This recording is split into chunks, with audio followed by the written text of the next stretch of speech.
एक महत्वपूर्ण जनसंपर्क प्रयास के तहत भारतीय जनता पार्टी ने सौगात मोदी अभियान शुरू किया है, जिसका उद्देश्य ईद, बैसाखी और ईस्टर के त्योहारों के दौरान पूरे भारत में मुस्लिम, सिख और ईसाई समुदायों के 32 लाख गरीब व्यक्तियों को त्योहारी किट वितरित करना है। भाजपा अल्पसंख्यक मोर्चा के प्रमुख जमाल सिद्दीकी ने जोर देकर कहा कि इस पहल का उद्देश्य पार्टी और अल्पसंख्यक समुदायों के बीच संबंधों को मजबूत करना है। उन्होंने कहा, यह भाजपा की पहुंच का हिस्सा है और नरेंद्र मोदी सरकार के सबका साथ सबका विकास दर्शन को प्रदर्शित करने का एक तरीका है। प्रत्येक किट में महोत्सव के लिए आवश्यक वस्तुएं हैं। ईद किट में सूखे मेवे, बेसन, सूजी, सिवई, चीनी और सलवार कमीज सेट शामिल है। बैसाखी और ईस्टर के लिए सिख और ईसाई परिवारों को इसी तरह के अनुकूलित पैकेज वितरित किए जाएंगे। सिद्दीकी ने जोर देकर कहा कि 32,000 भाजपा कार्यकर्ताओं को 100 घरों तक पहुंचने का काम सौंपा गया है। उन्होंने कहा, यदि उन्हें सीधे संपर्क करने में चुनौतियों का सामना करना पड़ता है तो वे स्थानीय मस्जिदों, गुरुद्वारों और चर्चों के साथ समन्वय करेंगे, ताकि यह सुनिश्चित किया जा सके कि उपहार इच्छित प्राप्तकर्ताओं तक पहुंचे।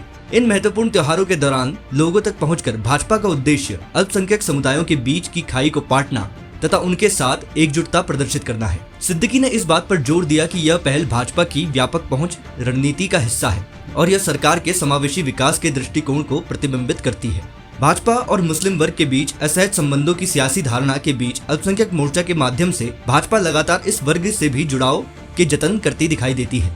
लोकसभा चुनाव के दौरान सूफी सम्मेलन भी इसी प्रयास में बताए जाते हैं। सरकार की ओर से यह दावा भी किया जाता है कि मोदी सरकार की कल्याणकारी योजनाओं में कोई भेदभाव नहीं है। योजनाओं के लाभार्थी वर्ग में बड़ी हिस्सेदारी मुसलमानों की है। पार्टी ने तय किया है कि जिस तरह से परिवार के मुखिया त्योहारों पर अपने परिवार को तोहफे देते हैं, उसी तरह प्रधानमंत्री मोदी की ओर से इन त्योहारों पर गरीब अल्पसंख्यक परिवारों को तोहफे पहुंचाए जाएंगे, क्योंकि वे 140 करोड़ देशवासियों के मुखिया हैं।